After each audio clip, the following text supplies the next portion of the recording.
Welcome along to Fujitsu World Tour London. The theme of this year's event is driving a trusted future. There's a lot of debate at the moment. How do we deliver digital transformation? The disruption is required, the technology is needed, but how do we also provide value back to the business? How do we provide value to customers? But also, how do we provide impact, positive impact to society at large? Up next, we're going to be talking non-profit, and we're going to be looking at the charity sector in particular.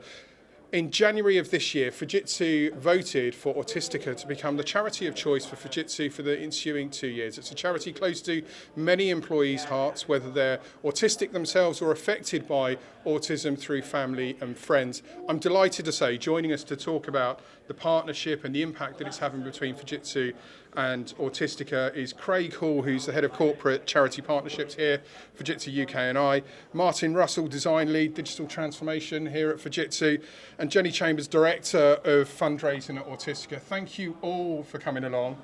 Before we get started, Jeannie, can you just give us an overview of Autistica and the great work that you do for society? So Autistica is UK's leading autism research charity, and our vision is a long, healthy, happy life for autistic people and their families. We were obviously chosen by Fujitsu to be their Charity of the Year partner, so we're working in various ways to transform the lives of autistic people and their families. How did it all come about, the selection of the charity partner, Craig? Yeah, so we've been doing this for a number of years now. We decided to change the approach this time around. So previously we've worked with the likes of Shelter, Action for Children, Macmillan, which are all household names. But this time we capped the overall turnover to £2 million. So we actually were focusing on a smaller charity so we could make that lasting legacy for them as part of the partnership over the 2 years.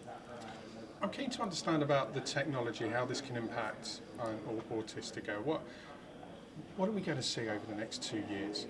So we've got a number of exciting projects that we're working on. Specifically at the moment, we've been working with the DTC around enabling people with autism to be able to get their opinions and voices across as well, because they're quite challenged by sensory overloads in certain instances. So what we challenged through the DTC was how can we make it more inclusive and utilising technology that's already out there, like Skype for Business, and sending questions across so they can feel empowered to get their thoughts across in the meetings and interview techniques as well. So, Martin, can you tell us a bit about the co-creation challenge? I know you're involved in a lot of the co-creation programs that Fujitsu run, but what's specifically been happening with Autistica? Well, in this particular case, it was only 3 weeks ago. We had a meeting with Autistica in the DTC in Baker Street, and we went from a blank sheet of paper with no challenges on at all to one around, as Craig said, this idea of meetings and trying to incorporate people with autism into those meetings live. And in the series of 3 weeks, we've managed to go from nothing, that blank piece of paper, to an actual demonstration, which we've got downstairs now, and which people are participating in. And on the stand today, we're also getting people to see that demo and then make suggestions for enhancements. So the idea is that we take this forward and make it even better, and ultimately share it with all sorts of companies who want to have autism-friendly meetings. I mean, it's obviously going to drive a lot of impact for the charity, Jenny, but how do you see this scaling? What impact do you think you're ultimately going to feel as an organisation? Well, a key thing for us is making sure autistic people are included, their voices are heard. So in terms of the business environment, as Craig was saying, making sure meetings are accessible. So if that's a case of putting some simple measures in place, like providing an agenda in advance, if you're on a conference call, muting it out, so very simple things, not huge budgets at all, but then also using kind of Skype for Business as a way for autistic people to present, because certain environments may not be something that they want to get involved with. So for example, if there's bright lights, loud noises, that wouldn't be an environment potentially for some autistic people that they'd like to present in. So using technology, we can kind of get around that and just make sure their opinions are heard. So in terms of the scale of this, if we make these reasonable adjustments within the business environments, it can make a heck of a difference and ensure that autistic people are included in everything that we do. How important, Martin, is it that we're having these discussions to actually get the right information back to Fujitsu and Autistica, and how we can refine the technology to make it more inclusive? So really important. So the approach we take is a thing called HXD, and it centres people at the middle of the challenge we've got.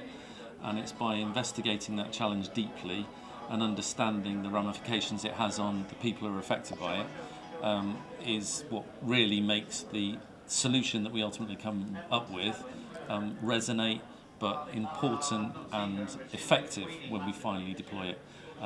And we have used exactly the same approach with our Autistica friends as we do with the rest of our partners and customers. It's exactly the same approach. I guess there'll be a lot of charities, Craig, looking at this thinking, okay, this is really quite interesting use and application of technology to deliver genuine good within society. If you had one message for those organisations considering embracing technology, what would it be? Go for it.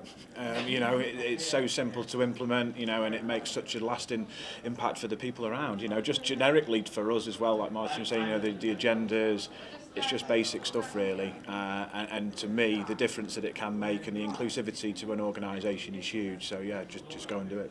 Jenny, what would you add? Yeah, and I think sometimes another live example was last week. Autistica put on our Discover conference, which is kind of providing people with the latest news in autism research and having the top researchers coming to the conference and presenting. And as part of that, Fujitsu were the sponsors of the event and provided the live stream. So in that sense, it meant we had 400 people attending on the day, but for those that perhaps couldn't make the journey for various reasons, it meant that they could tune in, via the live stream. So we had over 1,000 views. So in terms of from a charity perspective, we reached out to so many more people through that use of technology. So yes, some simple changes can make a huge difference. Martin, this is what Fujitsu is about right there. I know I've had the benefit of seeing everything you guys have done for the last 4 years. The charities that you previously mentioned, Craig, RAF 100, the STEM inspirational messages we were putting out a year ago. Fujitsu staff are brilliant at getting behind these initiatives, aren't they? Absolutely sensational. So the guys from the innovation team, the technical guys who actually created the demo we've got today, were doing it effectively in their spare time. They've got day jobs, and actually they're incredibly busy. But when we shared with them the idea that maybe we could do something with Autistica, they all leapt at it, and we had apprentices working on it as well as other techs, and it's fantastic. And they produced something remarkable in an incredibly short time frame. Hugely impressive. Thank you all for coming and talking to us. I dare say you've got a few questions. If your interest has been piqued with this one, you would like to continue the conversation with any of our guests, do get in contact via social. We will set up some introductions for you. There is plenty more insight still to come from Fujitsu World Tour. By the time we've finished today, we'd have brought you interviews across AI, blockchain, quantum, security, multi-cloud, innovation, operational excellence, workplace, a trusted future, the connected world, public sector, transport, automation, and financial services, no less. Plenty more to come. Worth sticking around. Thanks for watching.